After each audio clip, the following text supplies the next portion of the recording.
Good afternoon, dear students. I am Pawar sir. I hope you are studying well at home as well as we also taking your lesson online with good care to assist you to prepare at home and giving assignment regularly, and it has been regularly checked by us regularly.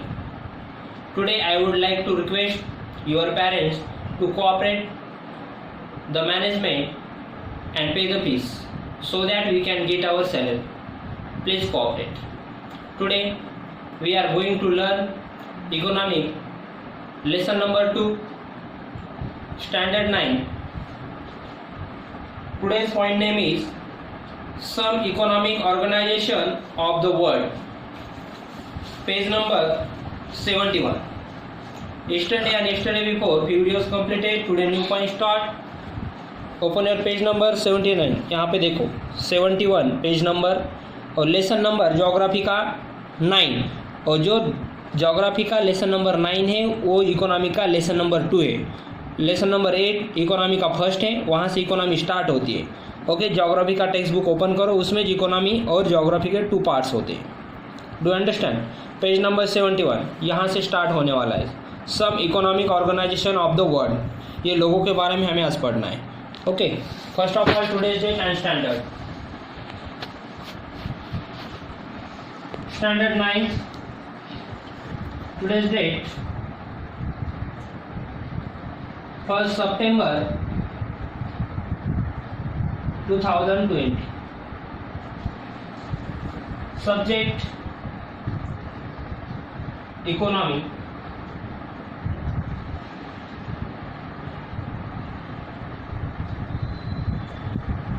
Lesson number 2 trade. अगर geography के text book के हिसाब से अगर lesson number देखा गया तो 9 होता है, मगर इकोनॉमी के लेसन के हिसाब से वो लेसन नंबर 2 है. ओके, अभी लोगो है उस वहां पर देखो, look at the text book. ये सब लोगो हमें पढ़ना है. ये कौन कौन सी ऑर्गेनाइजेशन है, क्या है, कहाँ पर है, इनका फंक्शन क्या है, इनके बारे में हमें डिटेल पढ़ना है. ओके, टोटल कितने हैं? 8 है. ओके, अब 8 के बारे में हमें डिटेल में जानकारी लेना है. फर्स्ट है name of the international trade organization. Second है name of member state and logo है. उसके बाद है हेडक्वार्टर दिया वाला है कंट्री का, और एम एंड फंक्शन दिया वाला है. तो ऐसे हमें सीक्वेंस के हिसाब से पढ़ना है. फर्स्ट नेम है वर्ल्ड ट्रेड ऑर्गेनाइजेशन, WTO, उसको बोलते हैं हम WTO.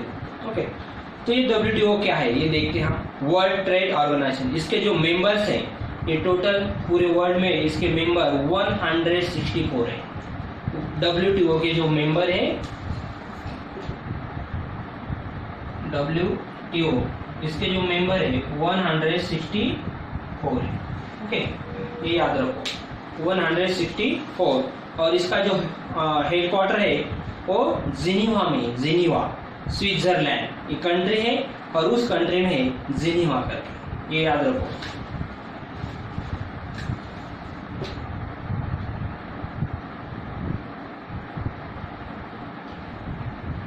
जिनीवा ये उसका हेडक्वार्टर है, स्विट्जरलैंड. अब इसके एम देखते हैं, फंक्शन क्या होते हैं. To provide platform for negotiation in international trade. Negotiation मतलब क्या? बातचीत करना. उस प्लेटफॉर्म में जाकर ये जो कंट्री यहाँ पर किस प्लेटफॉर्म में, ये WTO के साथ. Okay, provide platform wide the negotiation, उनकी इंटरनेशनल ट्रेड के लिए. इंटरनेशनल ट्रेड के लिए क्या होती है? बातचीत होती है. कैसा इंटरनेशनल ट्रेड होना चाहिए, क्या होना चाहिए. ओके, इसके ऊपर क्या होती है? बातचीत होती है WTO में. सेकंड है the handle of difference related to the trade. अब ये WTO क्या करता है? हैंडल करता है. अगर 2 कंट्री उनके बीच रिलेशन ठीक नहीं, उनके बीच में ट्रेड नहीं चल रहा, तो उनको हैंडल करने का काम, उनको एक उनके रिलेशन ठीक करने का काम कौन करता है? WTO करता है. उनके साथ बातचीत करके उन्हें हैंडल करता है. ये WTO का सेकंड फंक्शन है. थर्ड है monitor and trade policy of member state. अब देखो, monitor and trade policy of member state. अब ये जो मॉनिटर पॉलिसी होती है, उनके जो मेंबर होते हैं सब, इनके लिए एक लॉ होता है. उस लॉ के हिसाब से इन्हें ट्रेड करना पड़ता है. कोई अलग से ट्रेड नहीं करेगा, क्योंकि WHO के रूल के हिसाब से उन्हें ट्रेड करना पड़ता है। ओके, कोई कंट्री ज़्यादा में कुछ एक्सपोर्ट कर दे रही है और ज़्यादा में कुछ इंपोर्ट कर दे रही है, तो ऐसा नहीं चलेगा एक दूसरे के साथ। तो WTO उसके लिए सेम, सबके लिए सेम लॉ बनाती है, सेम पॉलिसी बनाती है। फोर्थ वाला है providing the technological assistance and training to the developing countries. अब यहाँ पे देखो टेक्नोलॉजी जो डेवलप की तरफ बढ़ रही है, जैसे कि हमारा इंडिया अभी क्या हो रहा है, डेवलप की तरफ बढ़ रहा है। जो डेवलपिंग की तरफ कंट्री बढ़ रही है उसे क्या करता है, WTO टेक्नोलॉजी प्रोवाइड करने का काम करता है, क्योंकि उसका और ग्रोथ होना चाहिए करके, क्योंकि वो डेवलपिंग की तरफ बढ़ रहा है। ओके, ये है WTO के फंक्शन, उसके हेडक्वार्टर, उसके मेंबर्स। ओके, और उसका फुल फॉर्म क्या है, वर्ल्ड ट्रेड ऑर्गेनाइजेशन, ये भी याद रखो। World Trade Organization means WTO।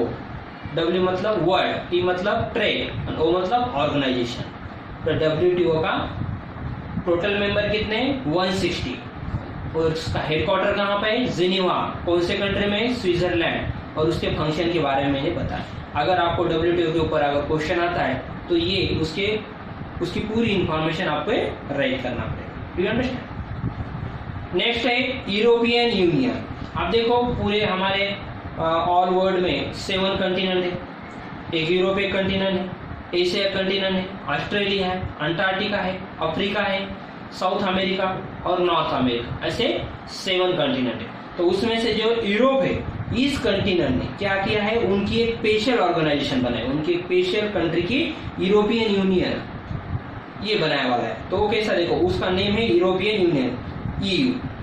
इसके जो मेंबर है 28, वो सिर्फ यूरोपियन कंट्री के ही है, वो सिर्फ यूरोपियन जो कंटिनेंट है उसमें के कंट्री है। और इसका हेडक्वार्टर कहाँ पर है, बेल्जियम, ब्रुसेल्स। बेल्जियम एक कंट्री है और उसकी जो कैपिटल है वो ब्रुसेल्स। तो ब्रुसेल्स यहाँ पर, इस कंट्री में ब्रुसेल्स यहाँ पर उसका हेडक्वार्टर है। जैसे कि इंडिया में हमारे मुंबई में हमारा किसका हेडक्वार्टर है, तो वहां पर RBI का। ओके, तो ऐसे इसमें फर्स्ट पॉइंट ये वाला है, establish and integrate market amongst member nations in Europe. अब इन्होंने क्या क्या, इंटीग्रेट मतलब लिंक, एक दूसरे के साथ ये सब क्या है, लिंक है सब नेशन। ये 28 जो नेशन है ब्रिटेन छोड़ के, तो फिर बाकी इनकी जो इस्टेब्लिश हुई है ये यूरोपियन कंट्री एक दूसरे के साथ इंटीग्रेट मतलब एक दूसरे के साथ जुड़े वाले, लिंक है। सेकंड पॉइंट है free flow of goods service, वस्तु और सेवा हम उसे बोलते हैं, गुड्स सर्विस एंड कैपिटल भांडवल, उसको मनी बोलते हैं, money in Europe. Free flow होना चाहिए, उसके ऊपर कोई टैक्स नहीं होना चाहिए। ओके, जैसे कि हम बाहर की कंट्री में से क्या करते हैं, कुछ अगर चीज लाते खरीद कर, तो कुछ अगर हम कंप्यूटर खरीद के लाए तो अगर 100 रुपीज, सपोज समझ लो 1000 रुपीज का है, तो उसके ऊपर हमें और 500 रुपीज और एक्स्ट्रा देना पड़ता है, टैक्स देना पड़ता है। मगर इन कंट्रियों ने क्या किया है, फ्री फ्लो, ये गुड एंड सर्विस होनी चाहिए, कोई भी टैक्स उसके ऊपर नहीं है, फ्री फ्लोली वहां पर वो ट्रेड कर सकती है। नेक्स्ट पॉइंट, थर्ड पॉइंट है उसमें